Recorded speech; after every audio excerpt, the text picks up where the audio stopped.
Welcome everyone to Legion Gaming. I'm your host Donnie, and I'm joined by my club co-host Ducey. Hello, everyone. Ducey, how are you this fanciful eve of New Year's? I'm excited to continue our series on Donkey Kong here, and it's been a hectic holiday week. Yeah, Going from 4 days off that didn't feel like days off to right back to work, and now another 3-day weekend. yeah. I think the world needs more 4-day work weeks. Yeah. I don't know if that's ever going to happen. Probably not, but I think we definitely should have more of them. But yes, as Ducey mentioned, this is our second episode in our series here. Last week we covered Donkey Kong Country on the Super Nintendo, and then we're going to do a few more episodes covering Donkey Kong Country 2, 3, and then we're even going to cover Donkey Kong 64, which will be very fun and interesting to cover. That I'm looking forward to a lot because I think I mentioned it before. I haven't played it since back when I beat it on N64. I haven't either, and I hope they'll bring it to Switch Online. Maybe they likely won't by the time we get to it. No, it'll be like right after. Yeah, it'll be right after, and we'll play it on there. We'll play it on on original hardware or whatever. But I'm interested in seeing how that holds up because I did enjoy it back then. But today's episode we're going to cover one of our other favorites, and that's Donkey Kong Country 2. And before we get to that, Ducey, as always, what have you been playing? What have I been playing since I've been busy with the holidays?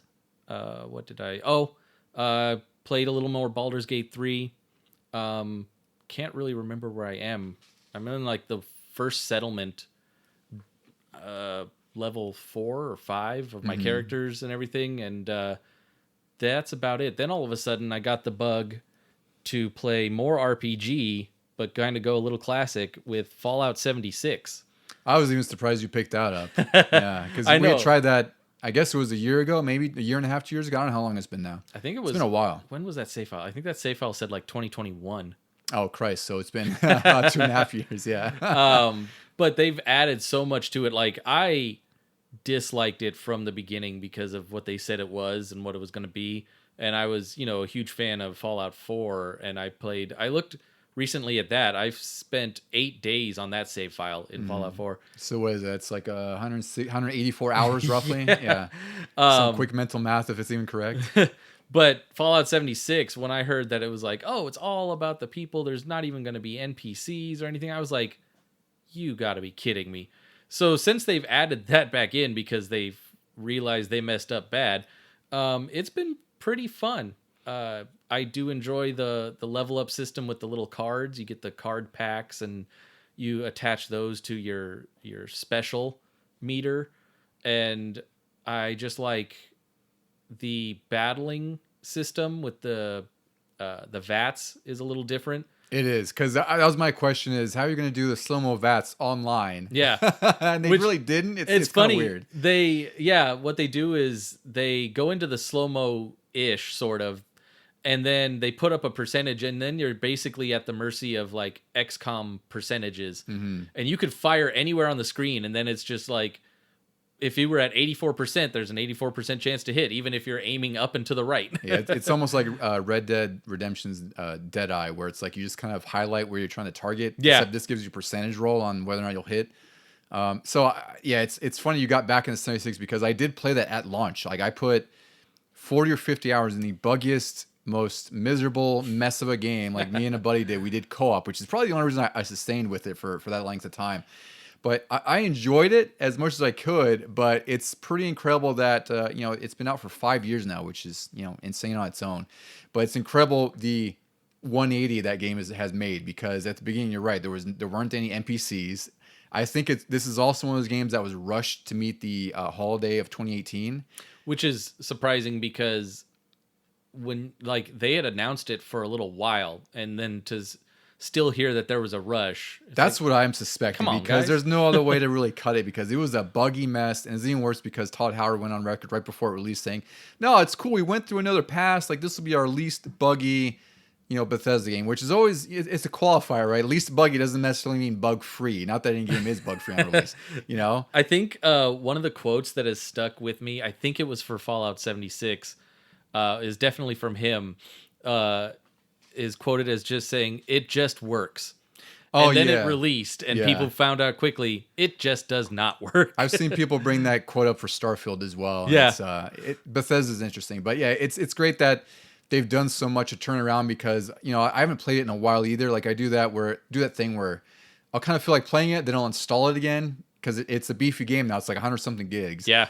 So and I'll get my kicks out of it for a little bit, but it's like it's a little bit hard for me to get into it solo because it is kind of a social game. It's it's more on the survival side of things. But it's pretty incredible that they've added so many events and they've supported. Like it's more supported than other Bethesda games, which is fun, which is a fun thing to think about. I've noticed some differences. Like now, because they've added the NPCs and all the stuff that they did, I can finally play it not social, which is how I enjoy all of my Elder Scrolls and Fallout games. But I was interested in seeing how they've still kept the like food and drink meter. Yeah, that was from I think Fallout 4 had that survival mode that they introduced. It was I never turned that on back then. I would only use the food and drink for health, like normal games. So this also kind of plays into like you have to eat, but there is going to be radiation, so you also have to keep the little Rad Begone supply available. And I'm okay with it. It's not like some survival games where you do have to eat and drink, and that's an interesting concept, but then they make it very hard for you to have food and water. It's plentiful. You just have to be wary of the radiation. Yeah, I have a fine line with survival games where if it's just too much micromanagement, I won't bother because I'm like, then it becomes less fun. I already have issues doing that in real life where I have to feed myself and drink and all that stuff. Like I don't want to be doing this in a game where they're going to tell me like I'm going to get killed by some raider because I didn't eat enough or didn't have enough water, I guess because I played a lot of The Sims early on in life, I got used to that, even though that there is only one hunger meter and the bathroom meter. Or yeah, it's pretty minimal. And that's what I mean. Like it depends on how deep it is because there's some survival games that are really, really survival, right? Where, everything matters. And it's like, I try to enjoy those games, but I just can't get into them. Like it's just not something I can, sit there for hours at a time to get into. I think I played, oh God, what is it? I don't know if it was Ark or the one after that kind of got popular, but like I was early on in the game and I gathered some water and then I was just messing around with the controls. I didn't really know the menu buttons or anything, and I accidentally drank it before like boiling it or anything. Immediately got like dysentery and died, and I was like, okay, uninstalling. Yeah, that was it. Back then, that was the Oregon Trail. This is a little different in 2023 or whatever year that was. I was like, I was just trying to learn the buttons, and you guys are this harsh. You killed me off within like a day and a half. That's great. Oh man, is that all you've been playing? Is that really has been taking up your time? Was it Fallout 76? Yeah, pretty much that, and of course the games that we're gonna talk about recently because I want to refamiliarize myself with those. For me, I've been getting into. Well, last time we talked, I was getting in this Far Cry 6, and I've since uninstalled it because I've gotten to a point with that game where it's just too massive and too fluffed up. Like I think there's a joke around saying how like Ubisoft games, they're collectathons and like there's icons all over the HUD and whatever. Yeah, which is to me like. It's a fair criticism, but I tend to enjoy those kinds of games, depending on the game, right? Like the Batman games, I really enjoy collecting stuff in there. Oh yeah. But with Far Cry 6, like I had gone through some of the story, and then I was telling you how big the map was.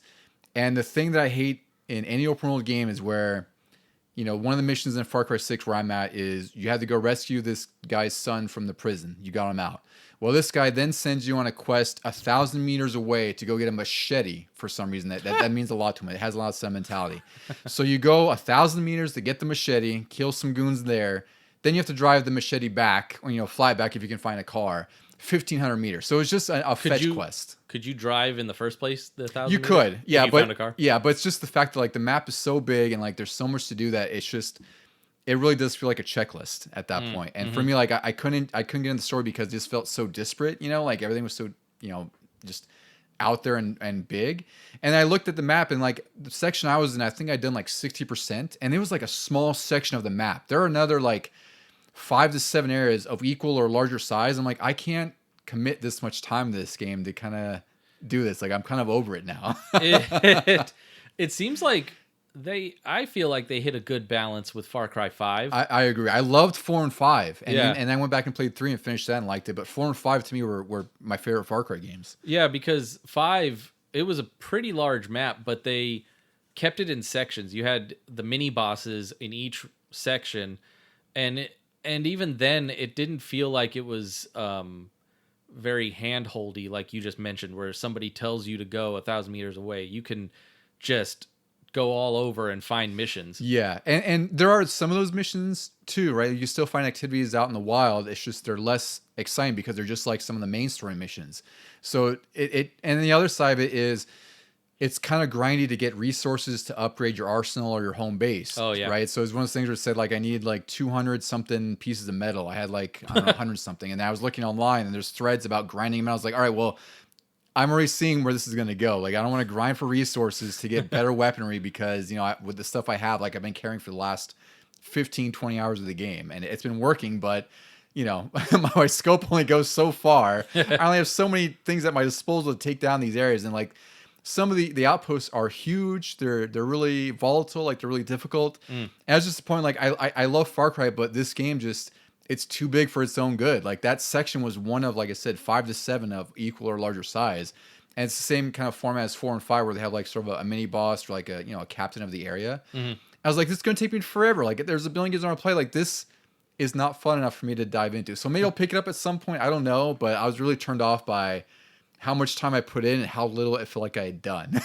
That is how Ubisoft has gone. That's why I stopped playing the Assassin's Creed games. I haven't played anything past Origin. I played that in Odyssey, and I liked both, but Odyssey was especially huge. Yeah. Yeah. And I do want to play Mirage, because I heard that one is a little bit more return to form. They dialed it way back. Yeah, which is good. Like, I'm fine. Like, I really hate when games have to do this thing where they feel like they have to... And I don't know how many developers take it to heart when people start talking, like, value by the dollar almost. Like, well, this is a 100-hour game. This is a 150-hour. It's like, I'd rather have a nice, tight 20-hour game than a 50, 60, 80-hour bloated game where it has all this crap that is really meaningless to the whole... you know, to the big picture of the game. Yeah. Especially when you're restricting the story behind it, or like, you know, I can't progress further because I'm just out leveled. It's different when there's, you know, additional stuff or additional content. Like there's a lot of games where I'll finish it and go through 100% no problem because it's that much fun because I've gone through the story. This is like, I can't even get through the story until I grind or, you know, progress, you know?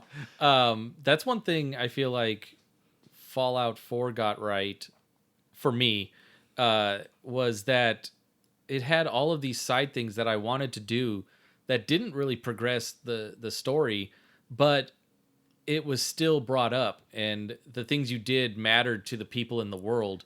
Yeah. Where all of a sudden, like newspaper articles would mention something I did, and like you said a while ago, Starfield definitely didn't do that, and yet with like something like Far Cry or Assassin's Creed, I don't feel like they do it either. They've never done it. Like in all the Far Cry games I've played, like those NPCs you find on the middle of the street who just say like, you know, go fetch this for me. Like, yeah, they're just that. They're just an NPC with a quest. They may as well have a signpost that says, you know, go get 3 of these or go catch 4 fish or whatever it is, right? Because that's the same idea. Like it's like nothing to impact the world you're living in or you're playing in. It's like the MMOs of old where you just went on these fetch quests to level up.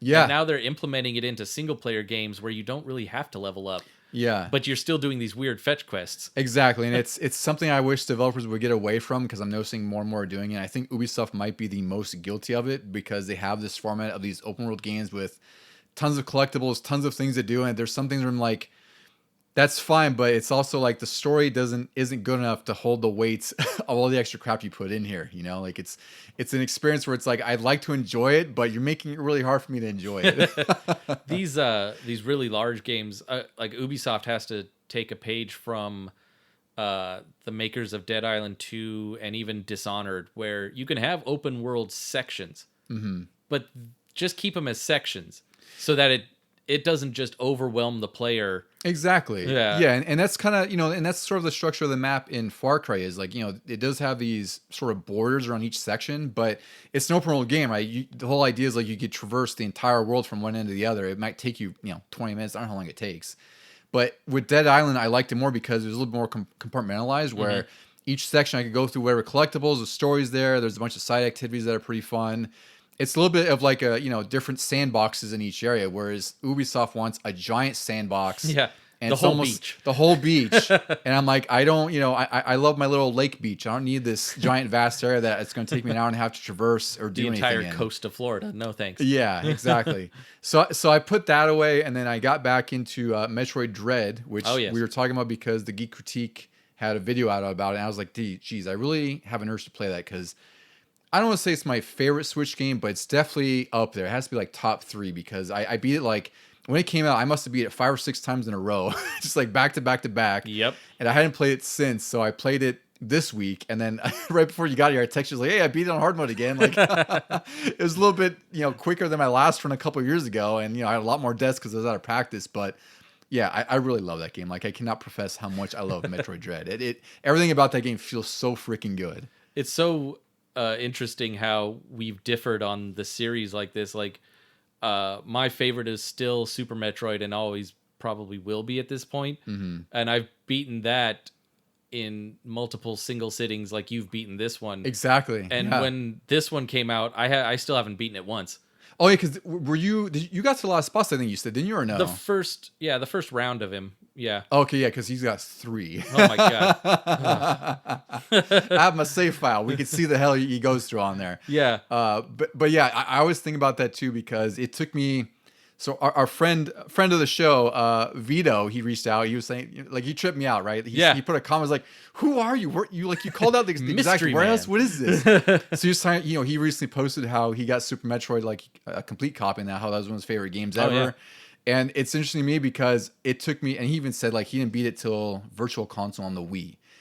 And that, I don't know when I beat it. I forget when I did. I don't know if I borrowed it from you. I finally did, but it took me like at least a decade to beat that game. I was going to say we weren't young anymore. No, we weren't because I borrowed it a few times from you and I didn't understand the Metroidvania structure back then at all. Like you let me borrow the Nintendo Power Guide. I was like, I don't know. I'm still not seeing where to this. go. And you're like, I beat it in like an hour and a half. It's like, I've been an hour and a half in like the first section. I don't think I reached anywhere, So for me, it's funny, like how you said, Metroid Dread is like the opposite, where for me, it's like, I'll get through this in like, a couple sittings. Yeah. And I'm like, I love the difficulty. I think it's like perfectly tuned for me, right? Like I understand, even the Geek Critique was saying how difficult it is. I think in general, it's regarded as pretty difficult, but I love it. Like I think the controls are so fluid and responsive that it feels great to have that kind of a difficult game and you can respond to it. Well, that's the plus I'll give it, is that you're not frustrated from like crappy controls or something like that. It's very fluid, and it's definitely an evolution for Samus and Metroid games. It is. It's just I don't like some of the creative choices they went with it. I agree. Like I totally agree with even I think it's been well known or documented now, but it's like I think the worlds are not as diverse, right? Like in Super Metroid, like you could have each distinct section, like Brinstar and everything else, and you could tell by the area you're looking in what you might be in. Whereas Dread, it's like a lot of it's really industrial. There's a few areas that look like the I forgot what the area is called, but like the watery kind of area. There's like an ice level, right? But they don't look as distinct, I think, as like even Super Metroid did back then. Mm-hmm. But that's not saying one's better than the other. Like I know you have a preference for Super Metroid, which is fair because I think we have to cover that. I was looking it up. It's the 30th anniversary next year, so perfect. I think we have to do it. It's like April 18th or something like that, which Yes. falls on a Thursday, which is when our episode releases. Yes, I checked that up this morning. So, but for me, either way, like Metroid is definitely one of my favorite series, and I think you can't go wrong with any of them except for maybe Federation Force on DS. Oh god, yeah. Which I don't think anyone would consider a Metroid game anyway, and probably not Other M. Yeah, that's more Metroid than Federation Force, though. True. Loosely, like there's a bar. At least it just Samus is still in it. Yeah. So anyway, but yeah, like Metroid Dread, I loved getting back to it. I don't know if I'll play through it again. I have no idea. Like it's definitely one of those games I feel like I could pick up and play. But I had just as much joy playing through it this time than I did the other time. The Geek Critique got really close to selling me on playing it again or trying he did again. Almost, and then I realized I had uninstalled it to make space on my Switch. So I was like, oh well, never mind then. Well, your save file will still be on there, at least. Just have to download on there. Or I guess if you don't have, do you have an SD card in there or no? Yeah, yeah, I do. Okay, that's good. Also, there's difficulties now. Oh yes, so they it didn't release with that. Yeah, they patched that in. I don't know how long after release, but you're right. They added a rookie mode. They have normal mode, and then there's a hard mode, which I've been playing on, which I love hard mode. It's hard as hell. It's really difficult. I'm fine with admitting I'll play on rookie mode. Which is fine. Yeah, Yeah. I think it's, everything just does less damage, like I it's think it's fair. If you want to get through the end, that's probably the way to do it. Maybe, I mean, they should have done that from the beginning so you can kind of practice and work your way up to the other modes. I'm going to guess they didn't anticipate the difficulty being such a sticking point for people, because in a world where there's like, the Dark Souls games and what whatnot. were they expecting with robots that are one-hitter quitters? I don't know. Well, I could see that either the enemy bots, yeah, but I would say like in general, they probably tuned it where it's like, it's probably more for, I don't want to say veterans, like I don't want to kind of gatekeep or anything like that, right? But No. it's like, except for people who, I think they anticipate people who are playing Metroid are the people who've played Metroid forever, so they want something that's a little bit more challenging, Yeah. But yeah, I'm guessing they didn't anticipate that because they added those difficulties after, which I think is great. Like anytime you make a game more accessible to people and playable, because I could totally see someone playing this game being turned off because they're getting lost or they're just getting their ass handed to them because. A lot of things can kill you pretty quick. Yeah, especially early on when you don't have the E-tanks and you're on, you don't have like, 100 health or whatever. It's arguably more difficult in the beginning than it is later in the game, True of most Metroids, I guess. Yeah, and then there's one mode I've tried it, but it's going to take a lot of practice to even bother with, but there's Dread mode, where I think the gimmick there, if I recall correctly, is you die in one hit no matter what. Jesus. So there are some bosses I can get through without being touched, but there's some where it's like, I died 51 times on this last run through when I sent you the text. Oh god, yeah. Which is me just rushing into things, or some bosses that did, give me some trouble. Like there's a couple that really gave me trouble, especially the last boss, because I knew his patterns, but I didn't know the timing. So I had to relearn all that, But I mean, it's in the unlikely event you haven't played Metroid Dread, I definitely recommend it. And also, if not, dip your toe with Super Metroid in the Nintendo Switch Online, right? Because that's on the Super Nintendo app. Yep. And there's also Metroid Prime Remastered, which I wholeheartedly recommend. That was on my honorable mentions for Best of 2023. That's true. I really liked that they brought that back out. I just wish that there was like a setting for brightness. It gets pretty dark. Like again, like I'm on the OLED, and that game could get pretty pitch black at times. I remember playing the original on GameCube, and I never had that much trouble getting through the dark zones. Yeah, it looks gorgeous though. Like I will say, they from what I understand, they totally remade all the assets like from the ground up, like a genuine remake. Like it wasn't just a touch up, but it looks incredible, and I love the game. But it's also, I forgot how long that game was. Like I remember being pretty lengthy back then, but then you have to get the 12-hour artifacts. And I totally forgot all that. So I'm towards the end of that game. I haven't played it in like 6 months. I have like a few artifacts left. I was like, geez, I forgot this whole sort of side quest before you even get to the end of the game. The side quest that's really the actual quest. Yeah. All right, so we'll go ahead and get started with our main event.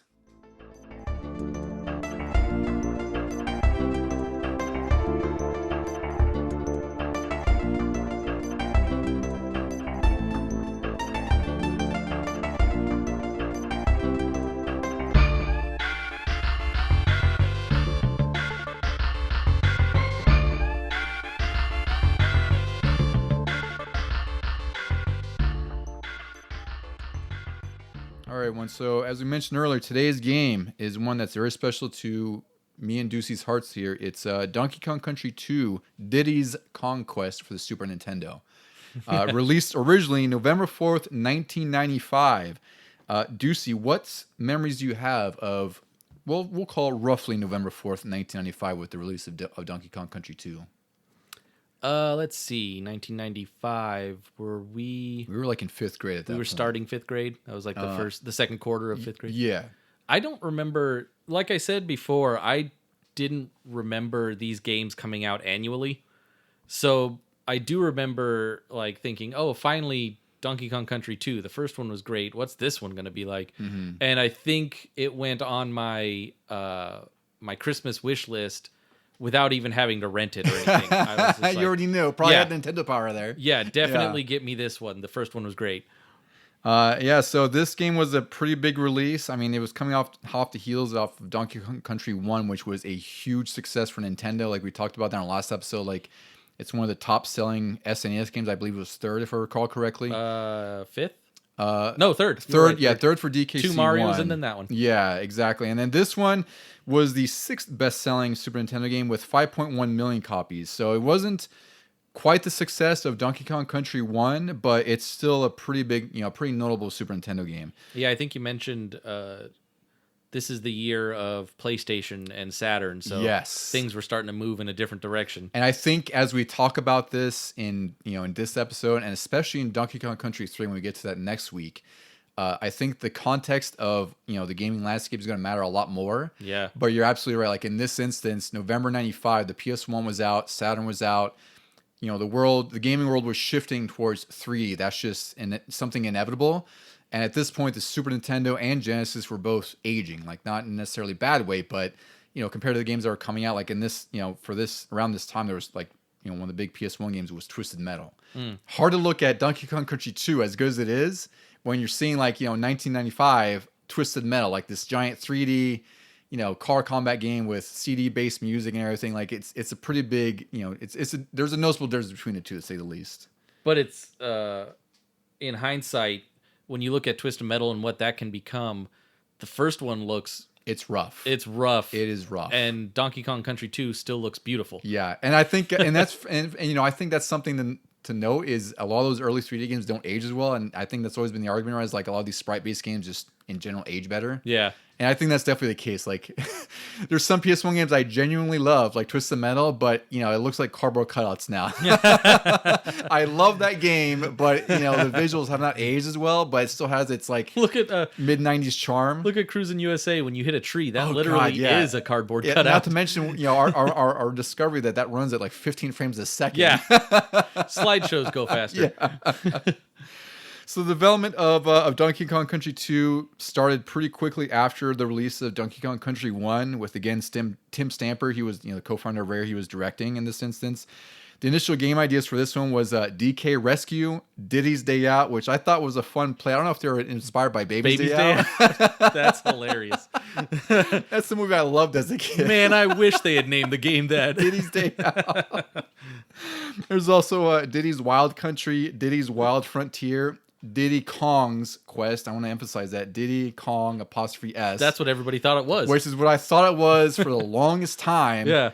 And then they changed it to Diddy's Kong Quest because it was a play on Conquest. Diddy's Wild Country or even Wild Frontier, that would work now if you had a big open world game. I think it could have, yeah.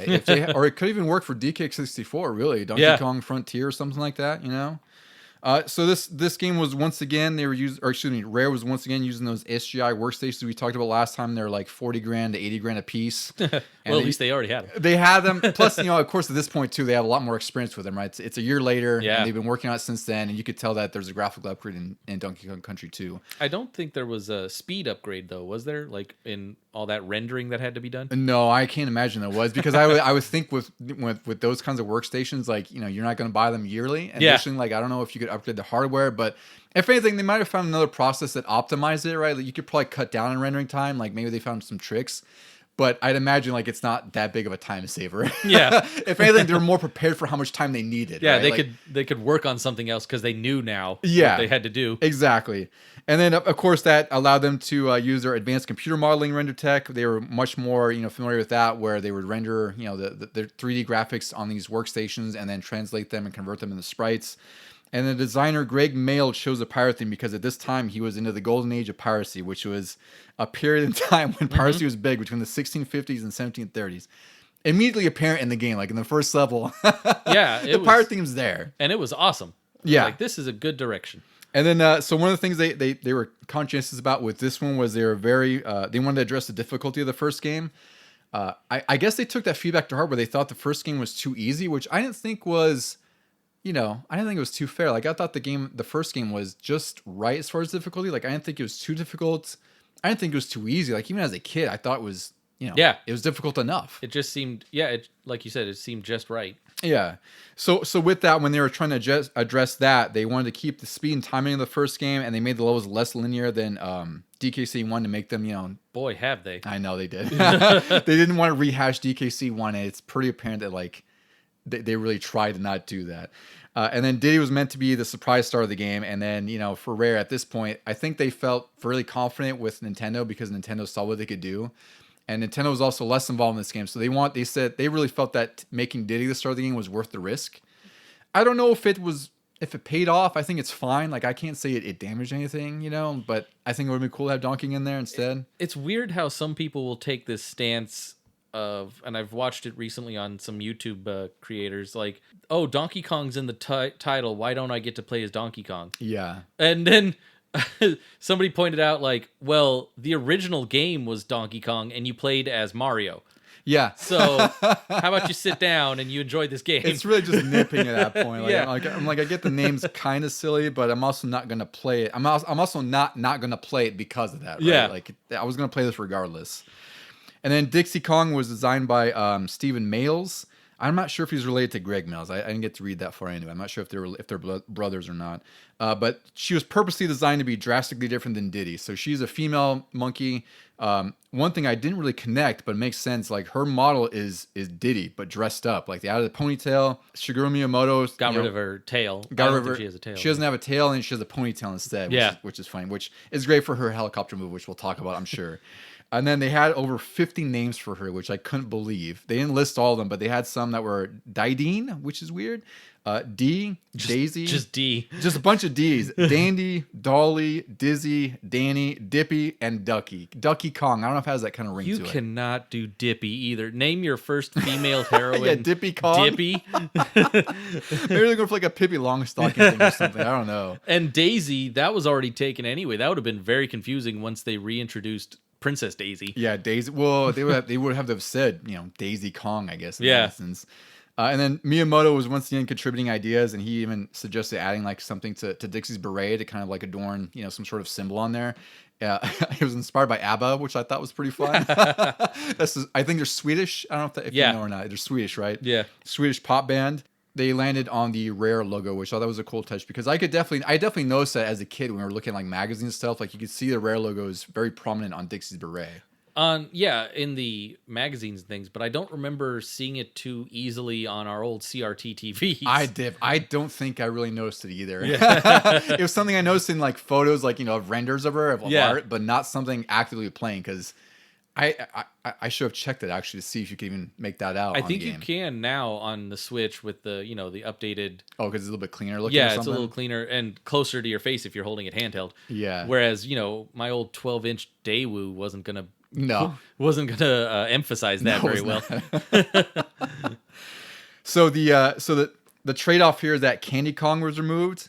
I think it's pretty obvious when we were kids. Candy Kong was the female Kong in Donkey Kong Country 1 who would, you know, was like your save point. Bro. Yeah. She was very provocative and kind of surprising that even Nintendo allowed her to begin with because, you know, we talked about Mortal Kombat way back, right? Like that was, granted that's violence, it's not sexuality or anything, but you know, they thought that Candy Kong was too provocative, so they took her out of Donkey Kong Country 2 and 3. I think she comes back in 64. I don't remember. Yeah, I'm sure she's dressed, you know. She comes back finally. Maybe it's even in Donkey Kong Returns or something. Yeah. She's in something. She puts on pants by then. Yeah, she got pants on. Long overdue pants. And then the music was once again composed by David Wise. He, you know, we talked a lot about him in the last episode. Like he made some pretty iconic genius music in the first game.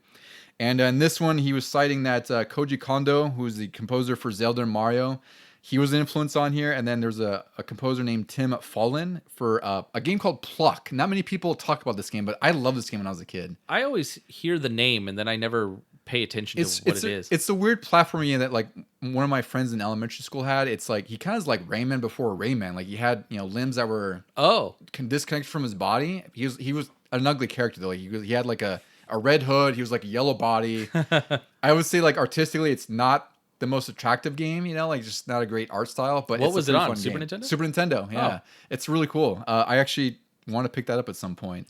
And then also he was influenced by synth film soundtracks of the 80s. And then they actually released a soundtrack to this, which I was surprised, but also I guess it made sense because the game was that big and the music was that good. But they did an official release in the US, and you could tell like there was influence of like Big Bang, disco, and hip hop. I think with this one, with this soundtrack, like he was much more familiar after like the last year of development that it pays off. Like I think this, you know, there's a lot more variety in the music in this game, and there's a lot more, you know, depth to it. But I don't know quite yet if I prefer it over DKC 1 still. So I was actually just listening to this at work because I have plenty of time to listen to things while I'm staring at my computer. And I do like the first one better for outside listening, for just doing my work and having it on in the background. This one is really good. They have really good songs on it, but it's a weird mix of like, in the early levels, you're on a pirate ship, and in the song itself, there's the pirate ship sound effects, like the creaking wood or the wind and the rain and everything. And you're thinking, okay, I guess to save space, they had to kind of combine sound effects with music. But this now makes it feel more like a video game soundtrack, whereas the first one felt like a soundtrack that could also be played during a video game. I think that's fair because, again, we mentioned in the last episode where David Wise was, given levels before, and I'm sure it was probably a similar process to this, but in DKC one, it sounds more so where he was able to play the levels and then he wrote music based on sort of what he felt or what he thought he wanted to convey in those. And this seems to have less of that for whatever reason. It feels like maybe he wanted to spread his wings a little bit more. I'm not sure. Like, I think the music's great in here, but for some reason, there's just not as many tracks that are as iconic as the first game for me. This one, I did notice, like in the second world, it's all about lava. And so in one of the songs, it's got the bubbly, gloopy sound of the lava. And if you've never played the game before, you could say that's anything with liquid. But he's smart in that the actual music itself kicks in, and that gives you the perception of heat and volcano, and then you think, oh, this gloopy sound must be lava. Yeah. I guess if we want to paint it that way, it's almost like the music in this game is a lot more literal. Yeah. Right. Like it's literal to the theme of the world you're playing in, which I think is fine. Like I don't want to sound like we're harping on the game or anything or the music on here. Like I think it's excellent, but it's hard to kind of pinpoint why we prefer the first one. Maybe it's nostalgia. I don't know. Maybe we play the first game more. I don't know. Oh, that, yeah. Right. But I just feel like this soundtrack is fantastic. It just doesn't, I don't know. I feel like DK one's like the hallmark. I will say this one has two songs that I want to pluck them out of there and put them into the first soundtrack and then just listen to them all back to back. The one where you're in the caverns, either the Squawks Cavern or the Windy Well Cavern, that song, and then any level that has the brambles. I knew that, yeah. Bramble Blast. I think one of the first levels? That's the level, and then I think it's called Sticker Brush Symphony. That one, the other one is Mining Melancholy, and both of those are like this year's aquatic ambiance. Yeah, they are really good. I think most people would agree with that. I think the Bramble levels, what was it called? The something symphony? The Sticker Brush Symphony. Sticker Brush Symphony. I think that's probably the most notable of the soundtrack. I feel like that's like you said, the aquatic ambiance of DKC2 when people reference DKC2. Yeah. So the reviews for this game were really good for the time, understandably. But again, like we mentioned before, to give some context to what was happening in the game world this time, some releases around DKC2. There was, as we mentioned, Twisted Metal on the PS1 was out.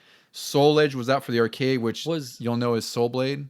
Was Twisted Metal a launch for PS? No, it was right after launch. Oh, okay. It was shortly after launch. I think it was like October-ish, because I usually try to cover like, if it's out in November, I try to cover like October, December, like that area. Especially this was early November. Yeah, this one was early November. So yeah, Twisted Metal I think was like October. There was Soul Edge on arcade. There was Hexen Beyond Heretic on PC. Secret of Evermore on Super Nintendo, which was a pretty big game at the time. I think it was like one of those. I would say it's a big RPG. It's a big game for RPG fans because it was like one of those SquareSoft games that was coming out at the time where they're just churning out RPG after RPG. Yeah, I remember magazine advertisements all over the place for this, but I never played it.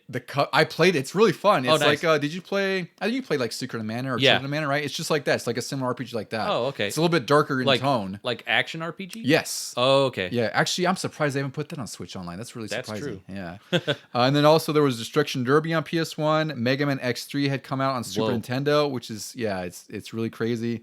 Final Fight 3, and then a big RPG for fans was Suikoden on PS1. The other thing I want to call out is one of my favorite sites ever launched November 5th, 1995. GameFAQs debuts on the internet. Hey, it's still going. Yeah. It's not what it was, 28 years ago, unfortunately. Like it's a game. I think GameSpot owns it. Whoever the hell owns GameSpot. Oh. So it's just, it's not what it was. And it's also funny to say that, it debuted on the internet, because for us, the internet was a new thing. So it's like when a new site was launching, like that was the first time we were seeing a site like that. I didn't even have a computer yet I did not for access to GameFAQs. I did not. I had it the following year, which is it's nuts. So I didn't even know when GameFAQs was out. I probably caught GameFAQs like well after even got a PC anyway. So for DKC2, GamePro reviewed it in issue 77, December 1995. It was actually the cover story for this. And graphics, they gave a 5. They gave sound a 5, control a 5, fun factor a 5, which, again, these are 5 out of 5. So you had the crazy-haired red logo on all the review scores there. I just don't get, like, this is very well deserving of the perfect scores. But how come in the first game they gave that 4.5? I knew you were going to call that out, too. Yeah. You're still salty about that. Well, here's my answer for that, though, I think, for this instance, like, the Super Nintendo was, again, it's aging, 3D's out. And granted, they're comparing this, usually when they compare these, like, they always review it based on what was out at Super Nintendo at the time. And I think that's what helped this, is, like, there wasn't anything as big, as, like, Mega Man X, which I think might have reviewed better in GamePro at the time. Well, there's Mega Man X3 is literally right there. Yeah, now. but Mega Man X3 is not very good. I don't know what the scores of X3 were, but I think, in relation like DKC1 to Mega Man X is like a little bit different, right? Yeah. But at the same time, like I agree with you, like it should have been a 5 for sound in DKC1. It absolutely should have been. There's no reason it shouldn't have. But for them, they thought that DKC2, this is GamePro still, by the way, that they really thought it was like the best Super Nintendo game of the year, which I probably would agree with. I can't think of anything else that I saw in there in 95 that might have been bigger than this. And then they thought that older gamers may breeze through the bosses, which I don't really agree with. Nope. Not at all. And they also praised the length and thought some of the levels were way too difficult for younger gamers, which I completely agree. Like, I remember this being hell when we were kids playing it. And then also the other side of it too is like they also, in this issue, they also reviewed tons of PS1 games. So I think that also, kind of lends to where gaming was at the time, right? Like they reviewed Doom on PS1, which got all 5s. They reviewed Mortal Kombat 3, which had come out, WrestleMania the arcade game. Like this issue was packed with like 3D games because again, that's what you want to talk about. That's like what's new and fashionable, so to speak. Was Doom on PS a good port? It was. I rented it way back then actually, and I enjoyed it. Granted, I only had Final Doom for PS1, which was really good too. I remember playing that. Yeah, but I didn't have like a frame of reference for how good Doom was versus PC on PS1 because we didn't have the PC. We didn't have the PC version, and also like when I did play the PC version at like a friend's house or whoever might have had it, like. There's no way I was going to tell the difference between like how good it was compared to PS1. Like I played PS1, I was like, this is great. It's just like the game I played before. Hell, I played the Super Nintendo version and I thought it was just like the PC one. Same here. Yeah, I rented that one. Yeah. And then EGM, they also reviewed it in issue 77, December 1995. This one they put Alien Trilogy on the cover, which was pretty interesting. I didn't expect that. I thought DKC2 was going to be the story of the month. Yeah, right? Yeah. But again, Alien Trilogy is like I think it was a PS1 game, so that's what's new and hot. But was it even good? I don't think it was very good that I can recall. I don't. Did I play that one? I never played Resurrection. I don't remember. I think it might have been a preview. I can't recall what it was. But also notable on here is that this is probably the first instance where they have a story on the N64, like a big reveal on that. So Nintendo Ultra. Nintendo Ultra 64. And then the fun thing I thought was cool to see in this issue was they reviewed the Genesis version of Waterworld. This never came out. This game never came out. Like I looked at the review. In any country? In any country. The Super Nintendo one I found out did come out in Europe because Nintendo Power, I'll get to that in a moment, reviewed that in their issue. Which made me think of you because you were so salty about them not reviewing like DuckTales and whatever else. Tailspin. Yeah. But they dedicate space to review a game that never released in the US. So the Waterworld Genesis version in EGM, just for fun, it got a 4, a 5.5, a 3, and a 3.5. Not that anyone cares because it didn't come out. 4. Oh, these are out of 10. These are out of 10, yeah. Well, then they see why it never came out. Yeah. Well, we got the Virtual Boy one instead somehow. Oh, lucky us. Yeah. But the DKC2 scores, it got a 9 out of 10, 8.5, 8.5, 8.5, which is still a very solid score. I should have checked what that was compared to DKC1, but I'd imagine it was a little bit more favorable. I think DKC1 maybe got 9988. I can't fully recall. I have to look it up. Yeah. But they loved the pirate theme. They thought the length of the game was much improved. Just because there's a lot more secrets. There's multiple endings in this one, and then they loved Dixie Kong as a character. The worst feature they thought were the beehive levels, which I actually think those levels are actually really cool. I find them very innovative. Yeah, I think they're really fun. I Yeah. don't know. It was interesting that they pointed that out. And then for them, they mentioned the graphics were, more of the same with smooth animation, and the music was just decent, which I thought was a little bit, I don't know, it's kind of undercutting how good the music was. God, get your head out of your ass, EGM. Yeah, really. I love EGM, but come on now. And then for context, the game of the month was Twisted Metal. At Hell this point. no. Yeah. Well, again, think of the time, dude. See, like 1995, you didn't see these kinds of games ever. Right? No, for sure. Yeah, like right? you got to drive around and kill each other with cars. And then you had like full 3D. Yeah, and again, like the music, there was, the I think there's some full motion video in there. I can't recall. And then there's, the endings. Like it's a pretty big game. They gave Twisted Metal a 9.5, 9, 9, 9.5. If one of those 4 is for graphics, I will just blow my top. I don't know. Well, again, like you have to think 1995, like it looked amazing. Like I don't know. It's yeah, hard but to measure only now. for that one brief time. And like we said, DKC2 Oh, yeah. now. Is, Well, of course, yeah. Yeah. But again, like we didn't know that back then. Like Yeah. I was 10 years old. Like I was looking at Twisted Metal. I was like, yeah, this looks incredible. DKC2 can't compare. It's like it's apples and oranges, but 3D is what's the big thing, Yeah. And then Seeker of Evermore, just compare DKC2 and that, it got an 8.5, 8.5, 8.5, and an 8. So it's kind of like, I don't know, I almost feel like, they were a little, not like done with the Super Nintendo, but, they're a little bit more harsher on some of the releases at this point. Like, 8s are still great, but I don't know, DKC2, I think deserve a little bit better on there. Yeah. Especially for the time and what it was going up against. Yeah, and then Nintendo Power covered it. It was their cover story, which I vividly remember this cover singing at your house when we were kids. I do too. Yeah, it was a really great issue. It was issue 79, December 1995. They had a huge 16-page spread with tips for the whole game.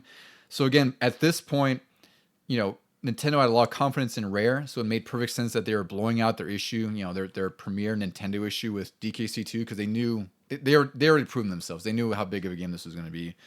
Other things they covered in the issue was Wario Land for Virtual Boy, which I was very surprised that they gave 10 pages of coverage to, because that's probably the first and last time they did that. For it must Virtual have been, Boy. yeah, because there was another coverage when Virtual Boy was first releasing, and that was like almost all the games in one section. Oh, maybe it was like a launch issue, like they're showing, Yeah. like, here's all the games that have come out for Virtual and Boy. then that was it. And then like each page got one or two, or each game got 1 or 2 pages. Whereas, like you said, then Wario Land came out, and that was the only game that was really worth more than 2 pages. It was absolutely, yeah. Like again, I enjoyed Tellero Boxer, but Wario Land's like easily the best of the Virtual Boy, which isn't saying a whole lot, unfortunately.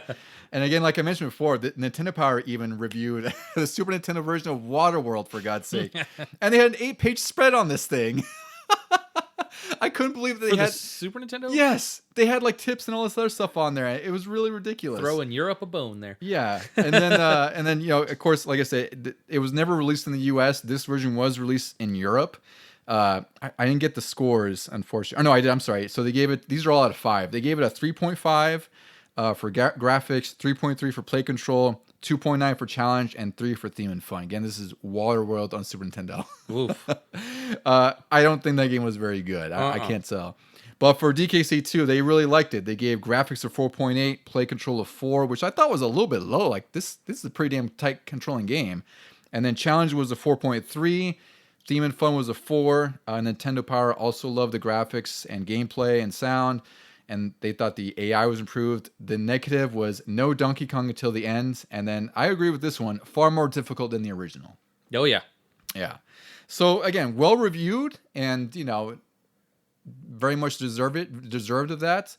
But for us, we're going to dive in and talk about our experiences with the game now. So to set up the story for this game, not that there's a whole lot of story, Donkey Kong disappears, and Diddy and Dixie have discovered a note from Captain K. Rool, because he's a captain now. He's got like this whole pirate regalia thing going. I've always wondered, like, and then in the ththird game, he's a different... he's like a mad scientist almost. And then in the fourth, in DK64, he's back to just being king. And I was always wondering, like, is this multiple... K. Rules, like, are they brothers, or is like this him? The family of K. Rules, or is he just trying out different occupations? He's having like an identity crisis or something, So keeping with the pirate theme, they K. Rool demands a ransom of the banana horde, the banana horde that you saved in DKC 1, and you got back from King K. Rool. Cranky. So this is what's funny is Cranky Kong's like, yeah, just give him the horde. We need Donkey Kong back. Yeah. And apparently Diddy and Dixie are like, no. we got this. We'll go rescue Donkey Kong. Which is, it's funny, Cranky is showing that he just cares about his boy, whether it's son or grandson. We haven't. Yeah, it's still open in the canon verse for that. But he's like, whatever it costs. Bananas are bananas. They're growing on trees. Yeah, that's actually true. Like, how valuable are those bananas? And what are you doing with those bananas? And why haven't they gone bad yet? 'Cause that's a lot of bananas in there. So the story, the story is what it is. It's not gonna win any awards. It really didn't drive anything for us at all. It was it's just dressing on there, really. But DKC2 Ducey, excuse me. What was your experience playing it? How'd you like it back then? What are your thoughts on this one? Because this is, in every sense of the word, this game is just a bigger, badder game. Like, there's 41 levels over 7 worlds. There's a hidden lost world you can get to now. There's a lot more bonus areas. There's a lot more secrets. It's just a huge game compared to DKC 1. I just remember liking it just as much as the first game back then, but I do remember thinking it was definitely harder. So I feel like I would go back to Donkey Kong Country 1 more often just to plug in and play. But this one, I'm pretty sure I got the strategy guide for it shortly after getting the game, because like you just mentioned, there's a whole lot of extra stuff. So you really have to pay attention to where the bonus barrels are now, so you can get the coins that also then unlock the secret extra world to get the quote unquote true ending. Mm-hmm. But I enjoyed all of that. It didn't feel like a later rare collectathon. Well, it was the early versions of that. I was going to say, because way back, I forgot when, but you and I were talking about Donkey Kong Country 2 or something else, something Donkey Kong Country related, and you were talking about like how this was sort of like the beginning of the collectathon for Rare. Yeah. Which was something I didn't consider, but it really is, because you have different kinds of coins now. You have like the banana coins you can collect. There's the bonus coins. The bonus coins, they're called creme coins. Right? Oh yeah. And then there's these DK symbol coins, which are actually called Cranky's Video Game Hero coins. There's one in each level, and they're hidden. They look like a DK symbol. And you're right, like they're hidden everywhere, and they're well hidden in this game. But yeah, I think this game does a little bit better job of kind of nudging you where certain secrets are. Like there might be a banana in the ceiling or something, or you might see something that's like the rim of a barrel off screen, and that'll hint you something. But then there's stuff where it's like it's hidden, like it's really hidden. Yeah, you got to walk off the beaten path for a good couple turns before you finally find where they want you to go. Yeah, and the bonuses, I kind of missed this, and I didn't realize it until 3 mostly, but they took away the need for barrels to go into walls to open bonus areas. I noticed that all right the away. Bonus ones now are barrels. Yeah, which I think it's fine, because maybe from a level design standpoint, like they didn't want to have to do that where they have to have some sort of barrel in the middle of nowhere to like, get you to as a hint to like try to bash these things open or whatever. But I think they definitely were successful in making the game have more diversity. Just as far as like the mini games and the bonuses, like there's a lot more. There's like collect the stars. There's bash the baddies where you have to kill all the enemies in the area to get your creme coin, or just find your way through the little bonus maze. Yeah, it's not so much like DKC 1 where it was just like collect bananas. There was a couple where you would defeat like the claptrap kind of guys. I forget what they're called. Claptrap. Claptrap. Is that what it was? Yeah, the claptrap guys, and it's like there's definitely more thought here, but at the same time, I think it's one of those things where DKC 1 was rushed towards the end, so it's like they probably want to do all the stuff that they fit in DKC 2, but couldn't at the time due to time constraints. So this is like definitely a proper evolution of what they did with DKC 1. And I think it's mostly successful. I have a few, things I didn't like. I think the difficulty is a little too much. Yeah. But I do like the addition of the way you climb around on ropes in this one is a lot more like the last one. There were some stationary ropes. There was that one level with the up and down ones. And then for the most part, it's just the automatic swinging ropes. Mm-hmm. And in this one, they really made it feel like Donkey Kong Jr. Yes, when you're climbing across, and you go faster if you're holding onto 2 vines, that sort of thing. And they even have the same or similar animations to Donkey Kong Jr. Yeah, when he's climbing up between them, between the rungs.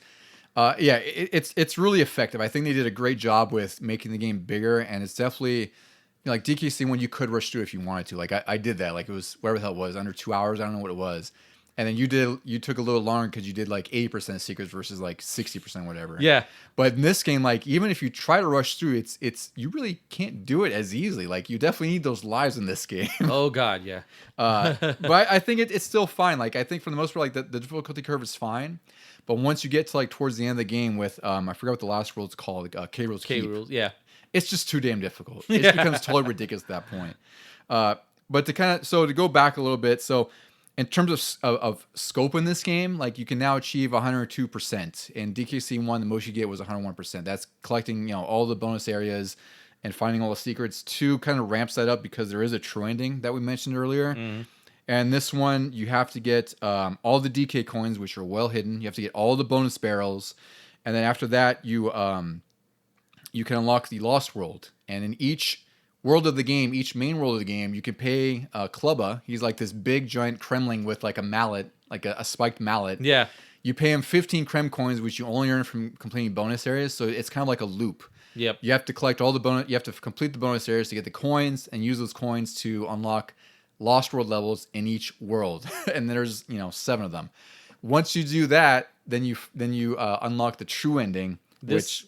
This Lost World reminds me of the Star World in Super Mario. Very much like that. Yeah. Everything's a lot more difficult. I mean, I played some of the levels. They're really freaking hard. There's only access to 1 per world. Yes. Yeah. And then once you complete all of them, you get the true ending, which it shows. So there's 2 endings. So the one ending you get, which is pretty cut and dry. You rescue Donkey Kong. Yep. And then Cranky comes down and he shows you your ranking of DK hero coins. Yeah. And there's also, who was it there? Was it Mario, Link? Who was the other one Yoshi. on there? And Yoshi. Yeah. So it shows how many you've collected compared to them. I think the top is like 20 or top, 50. Or I forget what it was. That's not 50. It's 1 per level. Yeah.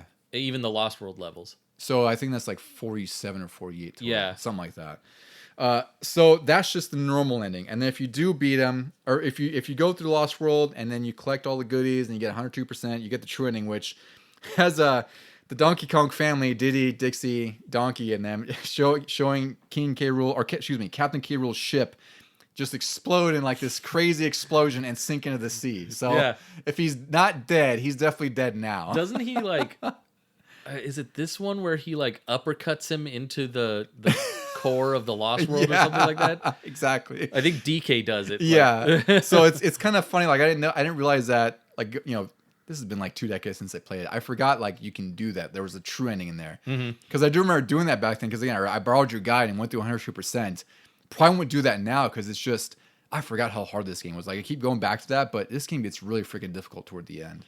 Yeah, just to get all the bonus areas, some of them you're like, I don't want to do that. You look at the map in the book and you're like, no, I'm not going over there. Yeah, I think they went a little too overboard. Like I think that's probably my biggest criticism for the game is just the difficulty curve is just too much. Like those, we'll get into our most hated and loved levels now, I guess. But was there any call outs Deuce you had for some of your levels you really liked or themes you really liked? Because this game, I think, does have a lot more themes in their worlds than DKC 1 did, which it makes sense. And also, like the levels are built in such a way it's like they're a little bit more environmental and there's a lot more verticality, right? They want to make it more of like an adventure game versus like a cut and dry A to B. I was definitely going to bring that up. This game has a ton of nothing but vertical levels. It's a little too much in my eyes. And I say it's kind of an okay mix. When I was flipping through the guide just now, I was like, oh yeah, they kind of go back and forth with it. But compared to the first game, which had like the only time you went up and down in the first game was when you were in the underwater levels. Yeah, and some of the ice levels when you go up those ropes. Oh yeah, yeah. But even that's it's a handful of levels out of like 30 or 40. Yeah, most of them were definitely just left to right, and in this one, I do like though that it makes sense at least. Like you're climbing the rigging of the pirate ships and things like that, or the like all of K. Rool's Keep when you're looking at the outer world map is just one tall tower of a castle. So naturally, you like story wise, you should be climbing this tower to get up to the top. Well, and it's funny you mentioned the overworld too, and how it you can traverse through it, because that was one thing I learned about when we were talking about the last episode was how when they developed DKC 1, one of their own criticisms they had, one of the things they wish they could have fit in was like having those pathways that would kind of make it like you're traversing through Donkey Kong Island. Yeah. And they did it in this one. DKC 2, like anytime you beat a world and finish it and then go to the next one, like you're traversing this overworld. There's no like plotting dot points like in the first game. Yeah. It's like you see them going through like a pipe or something, or they're going through like a pathway. They go through one door, come out on another side. Yeah, it's kind of like a diorama, but it looks really cool. Like I love how it looks. And I've always liked in all 3 games, I mean, I'll talk about it a little differently in the next episode, but in all of them, the levels match what it looks like on the overworld map. Yes. So when you look like you're walking on the beach into the water, that's going to be a water level. Or you walk around and there's like a minecart track, that's definitely a minecart level. Yeah, I think that's what one of the things I love most about this game is they really went hard with the themes, like or the level themes, right? The environmental themes, like, and they all are pretty effective. I don't think there's a world in here that I don't like that much because they're all pretty diverse and interesting. I'm a big fan of Ghostly Grove. It's like this haunted, foresty kind of area. Yeah. The levels are pretty fun in there. Like I feel like that's like the world that has the best difficulty curve, where I don't think anything's overly difficult. It's like just right. I feel like the rest of the game should have been that way. I think that's what the 5th world. I think so. It's I think that's the ends. I think that's when it really starts to ramp up compared to some of the others, or maybe even the 4th world with that one's a weird one. It had a combination of beehives and theme park. It was really weird, yeah. And I was just trying to think in the overall scheme of this island, because this island is the Kremling island, not the DK one. Why do they have either of those things combined? Maybe they got some sort of honey business going. I don't know. Yeah, I guess they're like, well, we use these bees as weapons, so we need to build them somewhere. Yeah, we'll just let them live in their own honey hive. and sell or something. Yeah. And then my other favorite world was Crazy Kremland, which is the theme park world. Yeah. That I mean, I have the most memories about that as a kid because I spent a lot of time on the minecart levels because they're really difficult. Yeah. But I think they're the most fun and inventive because you're riding like this skull minecart thing, and there's like a music park in the background. So there's like this weird sort of fireworks, and it really reminds me of Casino Zone in Sonic. Yes, and it's like a weird sort of morbidity to it too because in some of the levels, I don't know if it's in this world or the next one, but you have like that the ghost pirate chasing you. Yeah. Right, and I thought that was like one of the coolest levels. Like it's really just like smoke and mirrors. Like he doesn't do much. Like you have to get through the signpost or the gates by toggling them, and he gets kind of close to you. Like he's never that much of a threat unless you miss several gates. But again, like I think with the themes, they really went over and above and beyond with this to really make it different than DKC 1. Like there's a lot more variety and a lot more fun to this one. Yeah, and for that reason, I couldn't really pick out a specific level that there's one that I like specifically, which is the racing roller coaster level. Oh yes, Rickety Race or something like that. Yeah, I love that one. Where like you have to speed up. You have to ride the tracks like you would any minecart level, but you have to speed up and make sure you're killing the little Kremlings on their cars and overtaking them, and then you see your position counts down from like 8, and if you come in first, you get a DK coin. No matter what, you can finish the level. It's just first, second, or third gives you something different. Yeah. As like a 1-up balloon or a DK coin or something like that at the end. And I remember playing it again this time, and I had forgotten that you can control your speed. So at first, I was just letting it ride along, and I was like, I'm not really getting too far, and I'm almost at the end of the level. And then I realized, if I actually hold forward, even though it's an auto-scroller, I'm going faster, and I'm catching like 2 Kremlings at once almost and getting more positions quicker. Yeah, plus if you time it and depending on the jump too, you can just hop right over them, which is cool too. Like there's a like a roller coaster dive, like a valley you go into, and if you just hop off the apex, you'll go right over them, which is cool too. So that one specifically I like, but then I like all of the ones where you're riding they're not even minecarts in this game. They really are just those skull roller coaster cars. Yeah. And each one is a different thing to it. Like one of them is you have to hit the barrels to open the gates. One of them is the race, and then the other one is the run away from the ghost. And then other themes I just like are all of the pirate ship levels in the first world, and even sort of the bayou levels. Oh, Kremque. Yeah, I really like that area too. They strangely remind me of the opening to the Pirates of the Caribbean ride. When you're just sitting there calmly in the boat, going past the restaurant. Yeah. Before you drop, it's just like banjo music and like chirping insects, which are in the song more than the level. They are. And I was gonna say, I think that the music has a lot to do with that too, because that music does paint an atmosphere, like you said, like we'll call them the cicadas. Yeah. that are chirping away and everything there. But it does feel like it's like a bog, swampy bog, like it's just kind of moody there, Yeah. I do think that is a really effective theme. For this, would you like, one of my things I had with DKC1 is I felt like that as the game got on, especially on the later one, like you could feel it was more rushed, and the levels and worlds, weren't as good as the earlier ones.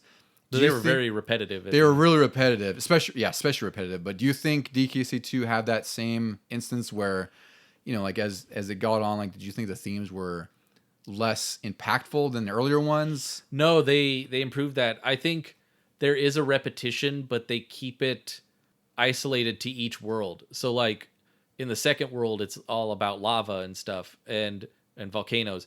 And there's a ton of levels that are nothing but lava.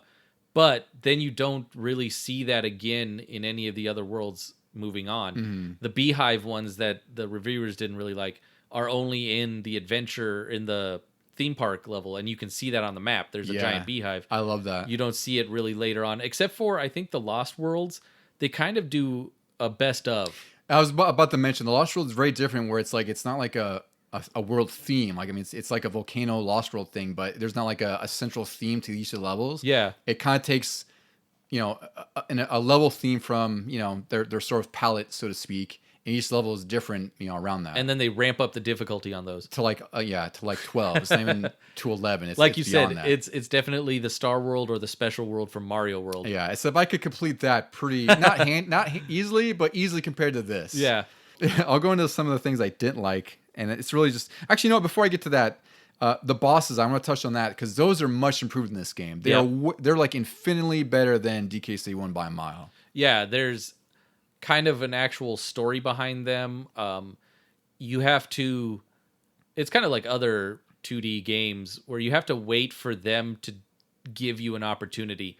Like the first one is the crow in the crow's nest, appropriately named, and he's attacking you, but then like an egg drops down and you have to wait for that to stop bouncing, and then you use that egg to hit him. You don't just get a random barrel or something. Yeah, these all have sensible patterns, unlike the first game where it's just like Neki might peek his head out the side of the screen, you just have to jump on him, or the beaver that just hops around back and forth, like that's it. These, they definitely they definitely went to the drawing board, like, yeah, we need to make these not terrible. And all the bosses are pretty different, and I'd say that most of them are pretty fun. Like, I didn't really have an issue with any of them necessarily. Like, even the last boss was pretty difficult, but it was really interesting. Like, I loved, we had the blunderbuss. Yeah. Or Captain Kirill, the blunderbuss. So he shoots out like different ammo, and then like he shoots that cannonball that you have to stuff back into it and explodes. Yeah. It's suddenly like some Looney Tunes thing. Suddenly it's a vacuum. Yeah. It's because he shoots his one shot, so he has to get it back in or something. I don't know. Yeah, it's yeah, I really liked. I feel like that was the best use of a blunderbuss in any game. It was. It really turned me on to what that gun even is. Yeah, it was really cool. So the boss, I did want to give some love to that because they definitely improved it from the first game. Like it's a total 180 as far as fun in them. Like the first game, they were just kind of like an end point to a world, and it's like, all right, I'm over this, but luckily it's only like a minute long or whatever. This is like, no, these are cool bosses. Like these feel like Super Nintendo bosses. The only one I disliked was the giant bee. Oh, he was annoying where you had to hit his stinger. Yeah, and then you think, oh, I got him. Then he turns into 5 other bees. See, the 5 when he splits into multiple bees, I thought that was really easy because I was just like mashing and. Oh yeah, him. At that point you just like gun him down. Yeah, because before that he's like he's a big bee in a small area, and you play Squawks the parrot. Yeah. So you're tiny Squawks, and you only have so much room to like to maneuver around the bee, and you can only hit him in the stinger, which is behind him and on his butt. And you always fire in an arc. Yeah, so you have to account for that. So that boss was pretty hard just because you have to get used to that while avoiding him, because obviously if he touches you, you're dead in 2 hits. Yep. And then as far as things I didn't like so much, it's really just some of the levels, just some of the levels, specifically Castle Crush, which is one of the last levels in the game. It's like, I don't know, 3rd or 4th before the last. It's the first in the last world, I think. Or first or second in the last. No, world. yeah, it's like the second or third in the last world in Kirill's Keep. Yeah. This level is an auto scroller, and it's also too freaking long for what it is. You're on this platform that's just constantly going up, and you're having to avoid like all the obstacles that are coming at you. There's enemies coming at you, and it's just scrolling. You have to go back and forth to kind of weave between these platforms and whatnot. And at this point in the game, I finished this on this playthrough just like I had before, but I didn't realize how long and overdrawn some of these levels were towards the end. Like this felt like they were trying to make it like a gauntlet and endurance test, and I don't want to say it didn't, turn me off from the game. I was just like, this is kind of BS. Like this is just kind of cheap at this point. Well, it goes to what my negatives are. My most hated is just like the first game, the whole last world. Yeah, I don't know what they were thinking in both games. They're just like, okay, you've learned all this, now use it, but also we're gonna make it cheap like classic Nintendo. Yeah, and again, I could deal with that if the levels were short. But Castle Keep, like I was telling you earlier today, when like I died on it, and I got into the halfway, but I was like, God, like that's only the halfway point. Like, yeah, how long is this freaking level? And I'm sure I thought that when I was a kid, but I had forgotten. And I was like, this is just an awful level. Like, there's nothing good about this. Like, this is not well designed level. This is just cheap. It's just to make you it's just an endurance test. And then there's also Toxic Tower, which is a couple levels after that.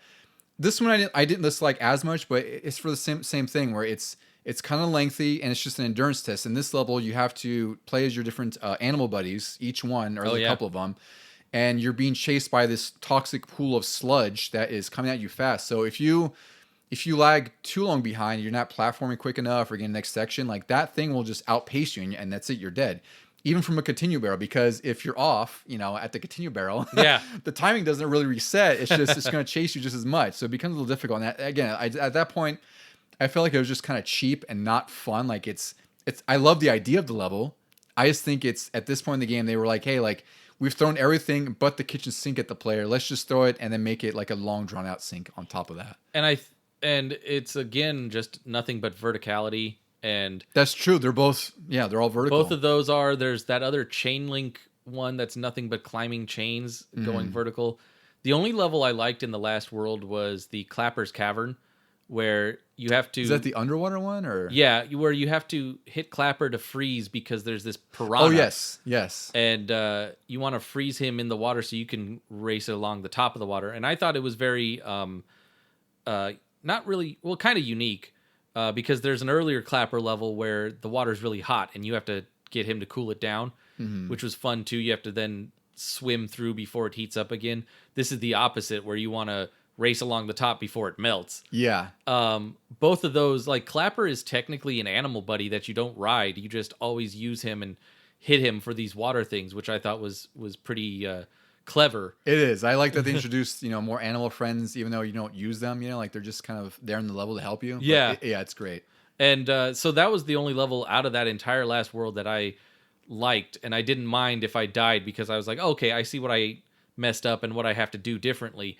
Whereas the ones that are just scrolling up, you're like, no, that wasn't my fault. yeah. It's more or less like, and I will say the controls in here do feel a little bit tighter than one. In our last episode, I had some feedback where I thought that like there's a few instances where it felt a little slippery, or like I might be slipping off platforms, which we'll talk about more in DKC 3 yes. Because I don't want to hear anything about Aladdin on Genesis anymore with slipperiness about platforms, because DKC 3, there's some issues on there. But anyway, DKC2 the controls in there, it felt a lot more refined and fluid. I think everything's a lot more tight, which is great. Everything's a lot more responsive, but you need that. and you definitely need Dixie's helicopter twirl. God, I used her nonstop when I was a kid because her twirl was great. Plus, she seemed to just be a little bit more smoother than Diddy. Like Diddy's fast, but I didn't need that. I needed control. Yeah. All right, so I'll get into some speedruns before we get into final thoughts. So there's a few categories I covered here. There's any percent, which is basically just get through the game. It's done by Leftover. Is it Uwu? O0W0? Oh, probably. This person has all three records for this. So for any percent, they have 37 minutes and 48 seconds, which is unbelievable and ridiculous. God, even the first game the record was 44 minutes. Yeah, right. So I have to check this one out because that sounds absurd. I'm sure they're doing skips and other things, but it's still crazy. This person, Leftover 0W0, also did a 102% run. They're the current record holder at 1 hour, 24 minutes, and 48 seconds, which is also just insane to get 102%, because that includes the Lost World. Those are the ones I enjoy watching on like Games Done Quick the most because they are forced to cover the entire game. Exactly. Yeah. They can't do these weird ass skips. They're like, you better get that barrel. Yeah, like you have to play the game as us peons do, except Yeah. you'll do it like 10 times quicker than us, And this person also has the true ending record, which I really have to look this up how they did this because I'm assuming there's also some skips, maybe some way they could cut through it. So I was reading about this. There's this weird, not glitch, but there's a trick into getting all of the bonus coins. You don't have to go through all the bonus levels. Oh, is it using the cheat code? Because I did read about that. I don't know if it's not even a cheat code. It's like you do a certain set of moves. Oh, I got it here. All right. So their record, just to be clear, their record for the trending was 35 minutes and 57 seconds. But the trick to get 75 Krem coins, which you need to unlock the Lost World, it's done by, I think this is in the first level too, by the way. Yeah. You go into K. Rool's cabin. Don't collect the 1-up that's there because it's like a free 1-up. You walk out of there and then you avoid the bananas in the first section of the game. There's like, I don't know, like 6 to 8 bananas that you just avoid. So you go through there, it's sort of like a checkpoint, and you go back to collect the 1-up and do it twice, and then you get all 75 Krem coins. Yeah. So you're right. Maybe that's how they got the trending percent run was, they did the trick, and then that allowed them to get in the Lost World, and they could get the trending quicker. That's all. Yeah, because that's all you need. You don't need the DK coins for the true ending. That makes a lot more sense because 102% would get true ending by default. So it makes sense that true ending is like circumventing 102%. Yeah. Yeah. All right, so Ducey, any final thoughts that we should leave with Donkey Kong Country 3? Any impressions you had that... 2. Excuse me, 2. I'm jumping ahead of myself here. I'm going to the future. I'm sorry. Any final thoughts? Any final thoughts on Donkey Kong Country 2?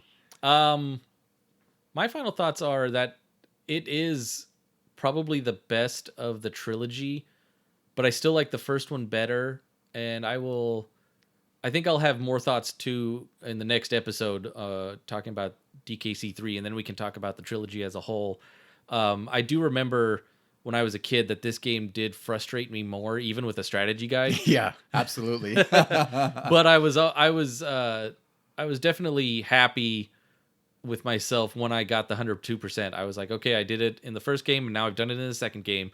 Bring on the third one next year. You're right. I feel like that when we were kids, that was, it was a big sense of accomplishment when you get 101%, 102%. And then you knew when 3 was coming, I was like, well, I'm going to do it again. Yeah. And we did it in DK64, I remember even before DKC3 was announced, I was like, I bet that one is going to have 103%. Yep. It's just too obvious. Yeah.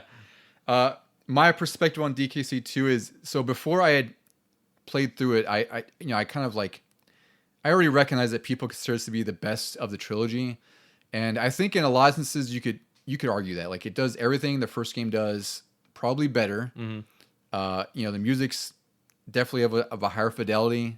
There's a lot more secrets, a lot more bonus areas. Even down, I didn't mention it earlier, but even down to minor details like when you kill a Kremling on the pirate ship, he does his little noise, but then he falls and there's water splash. Yes, I was like, I didn't even remember that when I was little. It's really cool. Like this was a game like you could tell they were passionate about making a great sequel, and I think they were successful. But I'm with you where I really prefer DKC 1 overall.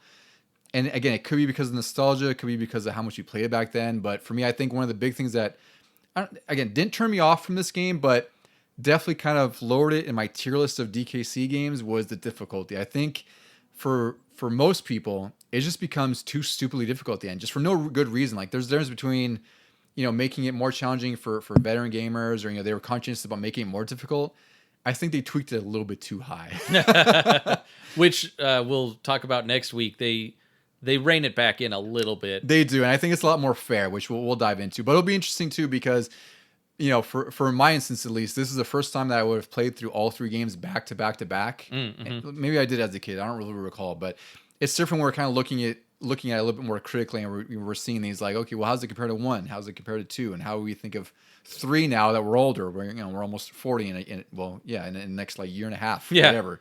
So it's like for me, it's really interesting to go through these and then see how my perspective changes. And also, it's a lot different when you're playing them, back to back to back versus like 1 per year as they're releasing. Yeah, and you have so much time to really dive into all the little secrets and everything. Yeah, Whereas absolutely. In this one, we were just rushing through. Like, I started this when it first came out on Switch Online, and then I stopped for the longest time on the little hot air balloon level in World 2. Mm-hmm. And it had to have been a year or so had passed before I finally picked this up again. And then I put it down again only in World 3 in the Kremque until we started talking about doing this. And I was like, okay, let me go back into it. And then I breezed through. I rushed through to finish this. Yeah. And overall, I would say this is definitely one of the best Super Nintendo games ever. It definitely deserves to be, like I would say top 10 pretty easily, pretty handedly. But from my perspective, it's a fantastic game. But, with trying to be objective about it, I think it's a little bit too difficult for its own good. Subjectively, I think it's excellent. It's great all the way through, and you should definitely play it if you haven't. But for this episode, that's really going to do it. And then next we're going to cover Donkey Kong Country 3. And if you want to send us a note or an email, or maybe yell at us because maybe we're wrong, I don't know. Send us a note at LegiongGamingPod@gmail.com. We're also on X and Twitter at LegiongGamingPod, and we're also on Instagram at LegiongGamingPodcast. Ducey, any final words for our listeners before we send them to saunter in the world of Donkey Kong Country 2 before we cover 3 next week? Not much. Just press start to continue on to Donkey Kong Country 3. Thank you, everybody.